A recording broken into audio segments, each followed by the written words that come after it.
I know what you're thinking. You're thinking, do we really need another video about wood? Well, I'm afraid we do.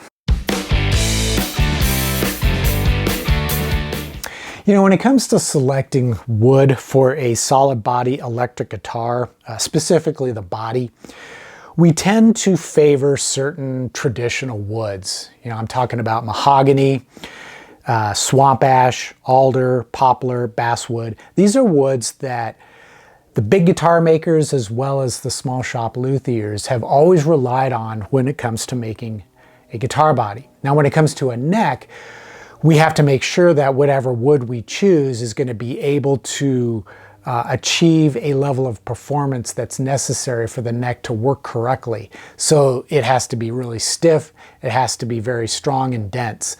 So we're somewhat limited when it comes to the neck and the fretboard, but with the body, we have a little bit more leeway. However, we still tend to focus on the traditional woods, like I just mentioned.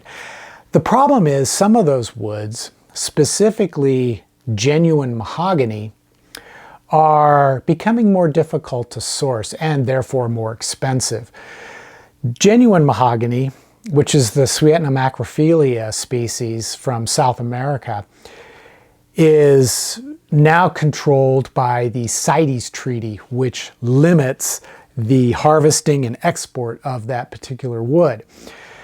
Other woods that we use in guitar building, such as East Indian rosewood and ebony, are also controlled or governed by the CITES treaties.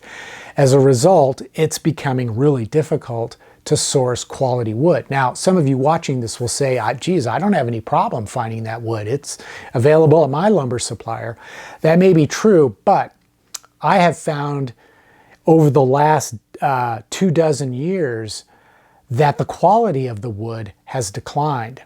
And that's partly because when those species of wood were placed under the CITES protection, there are some kind of loopholes that let you still harvest and sell those woods, but what you can't do is go into the rainforest and cut down the trees. That's not allowed anymore, and it's not happening, at least not legally. Many of those woods that are still being sold that are protected by CITES are coming from tree stumps, dead trees that fell over in the rainforest, and what they call sinker logs. You know, whenever a tree used to be cut down in the rainforest to be harvested, what they would do is take those logs and throw them into a river and float them downstream to a lumber mill where they were processed. That was the quickest way to transport huge amounts of wood. Well, some of those logs sank. And so what lumber processors are doing to get around the CITES treaty is they're dredging up those sunken logs and processing them. So as you can imagine, the quality isn't quite the same as when you cut a tree down in the forest and process that into lumber. But since they can't do that, we're forced to rely on selection of wood that is slowly declining in quality. So I know when I go in and look at genuine mahoganies, you know, they'll have a selection of it at my local lumber supplier, but none of it is wood that I feel I can use in a guitar body. Occasionally there is a piece that's usable, but for the most part, I'm just not finding the quality lumber. There are other species of mahogany, such as the Kaya afarensis from Africa, which is, we call it African mahogany, and it's a totally different species than what's sold in South and Central, or it comes from South and Central America. But it looks very much the same and has very similar properties. There are some subtle differences that you probably have noticed, but for the most part it looks pretty close to being the same. But you may have noticed in recent years that a lot of the big guitar manufacturers and even some of the small shop luthiers are starting to switch over to species of wood which have never been used on a regular basis in the making of guitars. And some of these species you may have never heard of. For example, there's palawina, there's okume, and Spanish cedar, which they used to use, or they still use, to make cigar humidors. And there's a few other species that are out there which are starting to find their way into guitar bodies because those species are not protected by CITES, and they are plentiful and affordable. Also, these woods have a tendency to look a little bit differently, so it gives us the opportunity to bring some new looks into the guitars that we build. So in a way, you have to look at it as being an opportunity. I know a lot of you watching this video are going to probably wonder, how did certain species of wood become traditional in the world of building guitars? And it has nothing to do with this quest to find the perfect resonant wood for making guitars. It had to do with supply and economics. When you look at the history of companies like Gibson, Fender, CF Martin, and many others that have been around for a long, long time, you'll notice that going back to the late 1800s into the early 1900s, those guys were really transitioning over from being small shop luthiers to being big guitar manufacturers. As a result, they had to source lumber in quantities sufficient to build their guitars.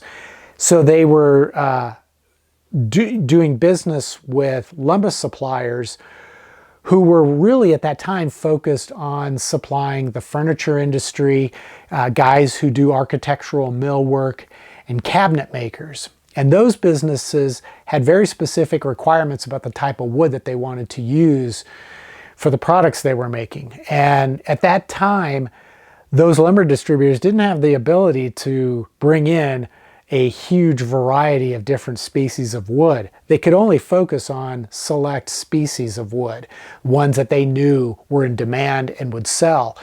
And you can see this in some of the archived surviving paperwork from companies like Gibson and Fender, where they were purchasing wood in quantities based on price. There was no guy standing there tapping wood, trying to find the most perfect piece. They were purchasing the wood that they knew had a track record and could be purchased at a reasonable price. But it had to be based on what the lumber suppliers could actually bring in and sell to them. And lumber suppliers weren't going to entertain the idea of bringing in limited quantities of very specialized woods. It was just too expensive to do it. So basically the lumber suppliers would tell the buyers from the guitar companies, well, here's the wood, you know, whichever one you want, let us know and we'll tell you the price. That's how it worked.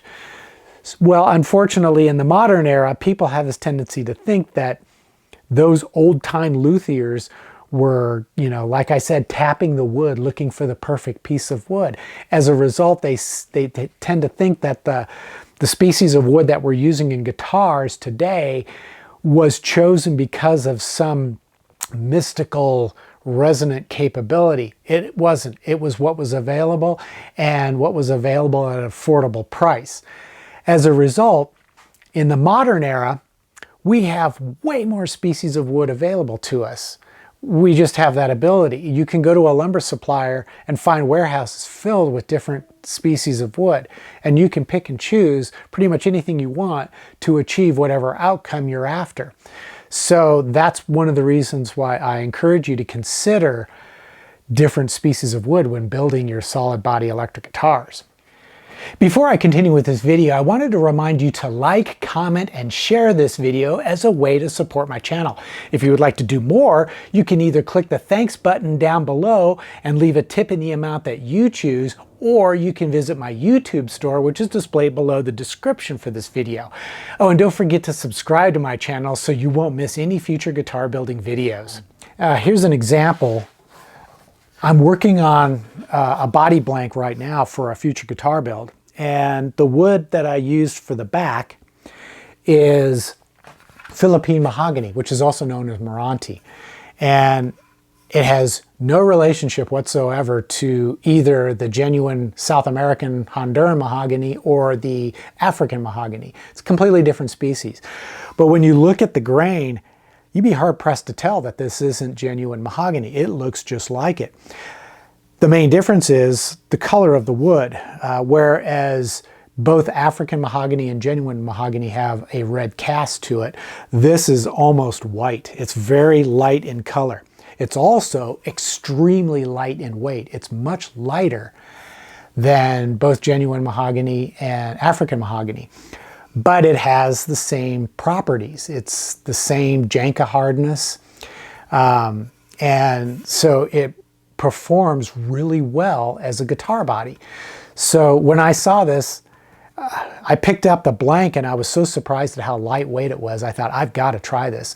And the nice thing was the quality is really good. Straight grain, very clean, no knots, so it definitely was a species of wood that I felt has a potential in guitar building. And the top of this wood, this is Chechen, which also known as black poison wood. I think there's some other names for it. I can't remember offhand, but Chechen is a type of wood that has very similar characteristics to rosewood. Actually, it's closer to a wood called pau furro or murado, which is another extremely dense rosewood type wood. It's not an actual rosewood, and neither is this, but they have very similar properties to rosewood. Very dense grain structure, very hard wood. They make excellent fretboards. But this wood is not protected by the CITES treaty. It's plentiful and it's very affordable. It also looks really nice. So this is going to make a really cool looking guitar. There's also another type of wood that I'm starting to see appearing in the guitar building world, and that is Fijian mahogany. This is mahogany that is grown on plantations on the island of Fiji. And they started growing that stuff like 80 years ago. And what they found was in Fiji, under right circumstances, those mahogany trees would grow really fast and then they could start harvesting them. The species of that mahogany is the same species as the genuine Honduran South American mahogany, the Swietna macrophylla. And it is a superb wood for making guitars. And the quality of that wood coming out of Fiji is very high quality in terms of its, there's a lack of knots and voids and things like that. It's a consistent grain and it's a pretty decent grain structure. Now, typically, plantation grown woods are not as desirable in either making guitars or furniture or anything like that, because when they're plantation grown, the emphasis is profits. So they try to grow the trees in such a way that they'll grow super fast and they'll be easy and quick to harvest. The result is the trees don't have the same exact characteristics that that same species would have when grown in the wild. When grown in the wild, they tend to have, I don't know, I guess you would say it's more of a musical characteristic, but really it's more of an aesthetic property than anything else. So, there's some debate as to whether or not plantation wood is as good as old growth out of the rainforest wood. But the bottom line is it's available and it's affordable. So, and the quality is consistent. But that whole tone wood debate kind of starts to enter the picture here, and I'm not going to go down that road. So, I'll leave that up to the cork sniffers who will insist on using old growth, genuine mahogany for their guitar bodies. All I can say is good luck, and just make sure that you tell your customers that you used old growth mahogany, because if they try to take the guitar across borders internationally, there's a chance the guitar could be seized by customs. At any rate, I hope this gives you some food for thought when it comes to selecting the wood for your guitar body. Don't be hemmed in by thinking you have to use those traditional woods. Think outside the box. Start looking at other species. Just make sure that they have the hardness and the workability that you would need to make the guitar. And I think you may be surprised at what's available and what the outcome could be. So until the next episode, as always, take care, stay safe, and I'll see you soon.